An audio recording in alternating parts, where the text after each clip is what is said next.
Steve Brand here. I'm going to talk about mentorship.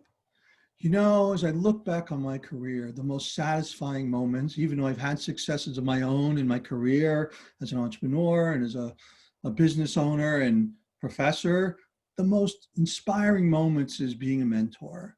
And, you know, the other day I got an email from a student said, you know, what you told me 5 years ago still resonates. And I use what you talked with me about to help me as my career progresses.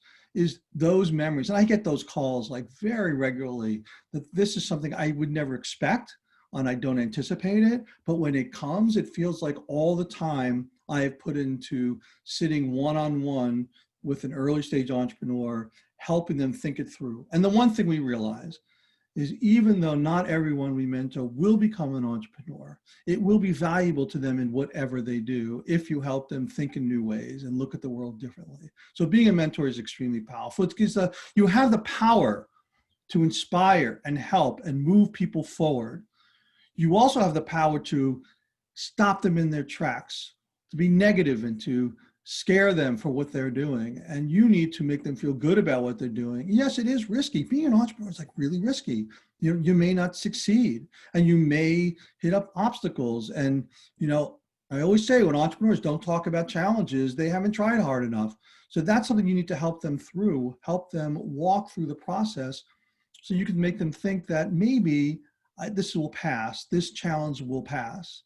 I also think now that we're in the COVID world, I think part of it is having that optimism to help them realize that this too will be over at some point. And what will you do now? And what will you do when it's over? Otherwise, instead of saying, just stop right now and go get a job, which is also challenging in these times. So when you think of being a mentor, and most of you are already committed to that, is first think about what it takes to be a good mentor, as opposed to not being a good mentor.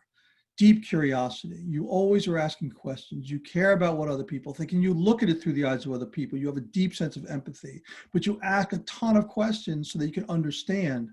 You have that curiosity before making any judgment at all.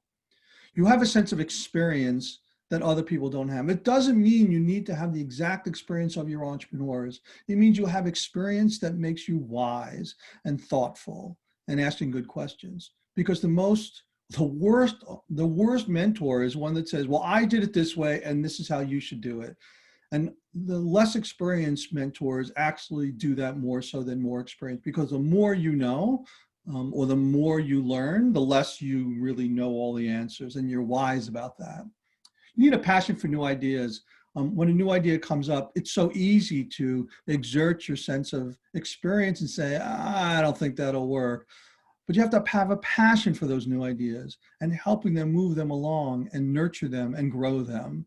And then have them do the work and the research and the analysis to say, maybe this is not a great idea, but it should come from them. You can give them your advice periodically, but be careful not to do it too soon in the process.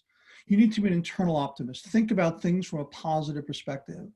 I hate when mentors are negative all the time. They think they're experts. They think they know everything. They're saying, look, I don't really know. That's a horrible idea. I've seen it before.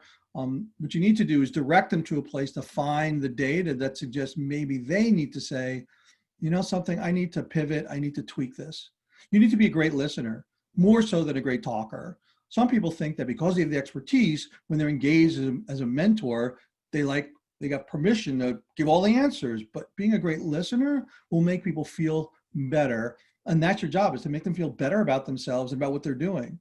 Good sense of humor is always good. Make it feel comfortable, make it feel light, even though they're working on a serious problem, is to make it fun to hang out with you. And also you have to have the ability to be wrong, because people are wrong. I mean, even though you may have been in the same field with the same line of products, think about it. How different is the world today during COVID than it was a year ago? The same products won't work in the same way. And even if there was no COVID, even your idea may not work today. The business world changes extremely fast.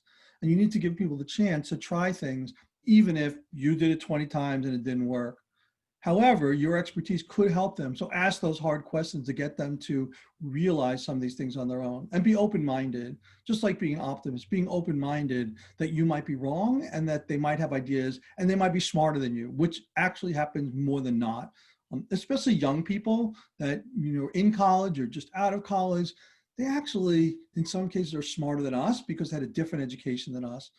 So be ready for that. Be open-minded about what they know, and don't just discount them because they're 18 or 19. And you need to make the time commitment. Even though you may say, well, I'm committed to 1 hour a month. Think about it that when they're in a crisis or things are urgent, they might reach out to you. I'm making a VC pitch tomorrow. Can you just give me 20 minutes? I mentor a lot of people, and I'll get these emails. Here's a proposal I'm sending out. Can you look at it? I'm like, okay, I can get to it in 4 days. No, it's due tomorrow. And the first comment was like, I don't have time for it. Or just make the time and help them out, because in the end, they're going to feel good about the fact that you helped them, even in a pinch, even if they were wrong and reaching out last minute. Now you need to get some rules in there about when they can reach out to you. So when you get assigned to a mentor, a mentee, think about what you're going to do before you actually meet them. You might have met them in a networking event, in some other social environment, or you might have met them in some other way. They've done research with you or whatever. But first, you should research that person that you're mentoring. Research who they are, what they've done, look at their LinkedIn profile, do a search on Google, find out what they've been doing and what they've accomplished. In this day and age, besides LinkedIn, it's very hard for someone not to show up in a Google search. Check out their industry. You may know nothing about their industry, which may be intriguing to you. You might know nothing about AI, and that's what the field that they're in, and that's like fascinating for you. You might be able to learn from it. Make sure that you do this great research so that you're prepared and you know the questions to ask versus the answers to give. Make sure there's no conflict of interest. And I see that in a couple of places. First of all, make sure you have no clients that may be a competitor, that you're not a competitor, or that you have to be really cautious not to take their ideas and do something with it. So if you feel that there may be a conflict in that area, then you need to speak up early and tell the organizer of this program thing, I don't know, I don't really think I should work with this person. Can you assign me to somebody else? Make sure that you have excitement about their field, even if it's new to you and you know nothing about it. That goes back to the curiosity. If your curiosity about almost anything, then almost any field can be interesting. And if you find something that someone has, it's just so bland to you, you might ask them to excite you about it, or you might just step away from it because you really need to be passionate about it. Start off with an introductory email. Who are you? What have you done? A little bit about your background, and you're looking forward to meeting them. You're looking forward to working with them. You're looking forward to learning about their ideas and their experience. You're curious about their journey to date. What have they done? What kind of behavior have they exerted when they're doing their initial work? Now, of course, this is going to be different if someone is in revenue or already has customers, as opposed to if they just have this idea that they wrote down on the back of a napkin. You're looking to learn from them. You're looking for your career to be better because you're going to be spending time with them. And tell them that you're not an expert in everything, that you may be an expert in something, but your goal is to be curious and learn how to understand their field and understand what they do, and let them feel welcome. Make sure that they anticipate when that first meeting occurs that they're welcomed by a person who is warm and supportive. Yes, you may be a little hard on people and tough sometimes, but make them feel that you're going to be a great person to talk with and they can trust you and respect you, which is so important. Be prepared to ask some questions that allows you to learn what they've been doing. So prepare a list of questions. Don't go all out, but be prepared to really understand not just their field, what they know about their field, but their journey to date. What activities have they done? And if they don't have any research on the field, you're going to help them get there. And then you should be prepared to tell your story, and you should tell them in the pre-email, like, can you be ready to tell your story so I understand where the idea came from? What inspired you? Was it a problem you had? Was it a family crisis? Was it something you learned in school? Like, where did it come from? Is it just like you read the newspaper or you saw something online that said this is a field that you want to be in? And so you should ask them to be prepared to tell their story and leave it at that. That's a lot, but that should prepare you. Again, you're taking this seriously, be prepared. Your first meeting. If it's happening during COVID, it's going to have to be online probably. I guess it could be, in a real place, distance. distant from each other, but decide where you're going to meet and be really clear about it. Don't say, oh, we'll meet at that restaurant. Like, be really clear. That's what you're going to do later down the road when there's no COVID, but try to be really clear about it and be very clear about when you're meeting. Don't say, let's meet on Tuesday. Be extremely specific. I'm available at 10 o'clock, or I'm available from 9 to 12, whatever it is. Be clear, so that some people are very vague about that kind of stuff. So be clear. This is when I'm available, and I use Zoom or I use Skype or whatever you use, and let's be really clear about it. And once you commit to that time, make sure it's in everyone's calendar. When you first meet, let them go first. Say, hi, I'm so-and-so, and tell me about what you're doing. Tell me a little bit about your background, where you came from, where this idea came from. Let's get started that way.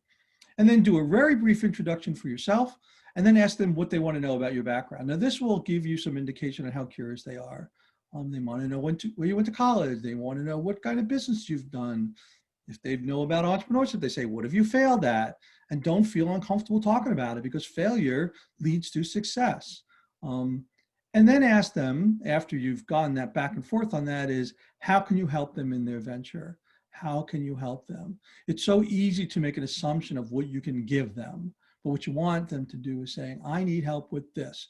And that will change all the time. And you need to keep on asking that question in the beginning of every session, is how can you help them? And then ask them what they're looking for in a mentor. What do they want? Do they want someone that's curious? Do they want someone that tells them what to do? And be clear about what they want, so that you can help them in a way that is valuable and helpful. And then say, gives you a good chance to really dig in, is like, what don't you know? What assumptions do you have about your field that you need confirmed or discounted? And you don't want them to say, I know everything. You want them to say, well, I think this is what the product does in the field. This is what I think my competition is. Like, they may start talking about that and say, well, how do you know that? Keep on pushing for evidence. What evidence that suggests that you know this? And then if they have none, tell them to go out there. I have a big thing about writing other people's script for them. They may say, well, I know that this happens in the field. I said, how do you know that? I don't know. This makes sense to me. Now you need to say, don't write anybody's script for them. You need to go out there and find that out. Establish norms. How often are you going to meet? How much time? Is it weekly or every other week? How many meetings are going to be? How the meetings are going to be structured? What to do when things are not going well, when there's a tension. Set up some rules about that. Talk about accountability. How accountable do they want to be? Are they going to make a commitment at the end of each session and make it available the next time they're ready to go? And if they're not, how are you going to handle that? And what happens when they don't do what they say they're going to do? It doesn't mean they have to do everything, but they say, well, I didn't do this, and not looking for excuses, but this is my obstacle that kept me from making this happen. And how are we going to measure that accountability? How are we going to measure your success? Maybe create a dashboard in a Google Doc or something like that. How do we measure what you're doing? And what's the best way to give you constructive feedback? Ask them that question, because some people want it straight out. Tell me what you're thinking. Be really honest with me. And some people's like, be really nice to me. I'm very sensitive. I get hurt easily. And those are really critical, so you can be valuable and supportive and helpful. Again, make sure in that first meeting, any conflict of interest comes out. The commitment to secrecy, if that's necessary, or confidentiality, you need to be clear about that, so they know they can trust you with anything they want to say, and you want to make that clear. And I'm not really sure if the program that you're working is going to require you to sign anything, but sort of the ethics around the field of mentoring entrepreneurs is that you will not steal any of the ideas. Actually, you are not, depends on the program, you can't go into business with them or get a percentage of the business or whatever. Be clear about that so everyone understands where we all stand. And then talk about the next meeting. What are they going to do? What are they going to accomplish? What research do they need to do? What will you do? Although it's more going to be about what they're going to do. What gaps do they have in their knowledge that they can fill between this meeting and the next? Again, what are they looking for you to provide? Now, how often the meeting occurs, you may want to do more regular meetings in the beginning, like the first 2 or 3 meetings might be weekly, and then you spread it out when there's other kinds of things going on. When you get to the second meeting, and so you start off by saying, what have you accomplished since last meeting? Any new piece of information, any other questions you have that I can help you with. So be really clear from the beginning. The one thing they're going to ask you for most of the time, they want introductions. Either experts they'll find something on LinkedIn. Oh, do you know this person? Do you know that person? Can you make an introduction? I see you're in this field. I need to know that. And by the way, it's not all introductions to people who are exactly in their field, but it's people who can help them, like someone who's big in like exporting or IT or whatever. I think the important thing there is that the people you mentor need to know that introductions are a gift. It's a value, it's a gem that they can't get on their own. So they need to make a commitment to you on how to deal with those introductions. They need to respect them and respect you for giving them. This is sort of you pull it out of your contact file and say, look, I'm giving this to you. Please don't screw it up. And you don't have to say that, but please don't screw it up. This is someone, my network is a currency that I use. So like money, it's a currency that I use to help people and also help myself in the work that I do. So when if you make an introduction, you send an introduction. First, ask the people you're introducing them to if they don't mind talking to an entrepreneur. Give them a brief introduction, and then tell your mentee what you're going to do, and then send an email that lists both of them. Say, I know I've talked to both of you about this. And then you need to request and require from your mentee a response to say, okay, here's, to CC you on certainly the first few introductory conversations between them and the person that they're talking with. And it's just really important because I have found so many times where I make an introduction and the entrepreneur never follows up. And then 2 months later, the person I introduced them to sends me notes like, I never heard from so-and-so. So you want to be kept in the loop because this is, again, your currency. So make sure that they keep you informed as to what's going on. Even a month later, oh, by the way, so-and-so just, made a business deal with me. And that's fine because they're not the mentor. They're giving you advice and they might be a good person to talk to. But make sure they communicate back with you so you know what's going on, especially if something goes wrong.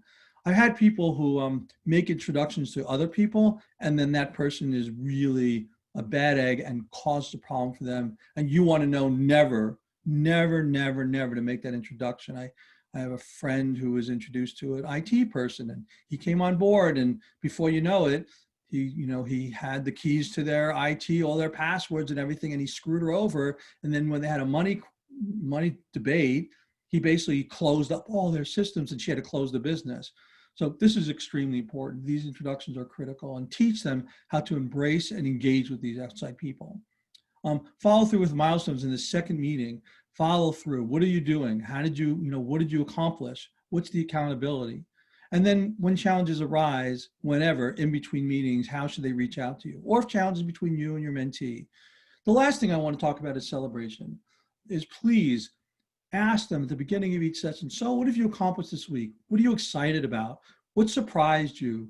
What didn't go well? But to celebrate their success, because you say, well, that's amazing. I've worked with people for years and no one's ever accomplished that. So be really complimentary about what they've accomplished. And if they really struggle, be helpful and trustworthy. And you want them to trust to even share things with you. You don't want to only give you good news. And a lot of people have that problem where they only give good news. So I think it's important for you to really celebrate and then deal with some of the challenges. So the most important thing is to respect the person, even though they may be younger than you, even though they're less experienced than you, is you need to respect them and build the trust. And every meeting you have is about building trust and building the relationship and having them feel comfortable with you. And if there's a discomfort, let them tell you what's going on. Or you could even say this to them, is please, if you're uncomfortable with me, go over to the organization and say, this is not working. I need help. I need to get out of this. Or they might help you navigate it. So maybe a third party could come in and be part of the conversation. So have fun with it. You actually, as I said before, you have the ability to make a difference in someone's life and actually create a great venture that's going to provide value to the world, society, and other business entities. And so that's your job. That's what you're doing for a mentorship. You're doing good things for people. Just don't screw it up. I say that almost, jokingly, but please take that responsibility, how important that is. Take that to heart and making sure that you are doing the right thing and acting responsibly and ethically and with a commitment to helping these folks be successful and providing value to the world. And if you sense anything's going wrong ethically or business-wise, speak up and have a conversation about it. So thank you very much. Looking forward to seeing the results of your work and the people you're working with. Thank you.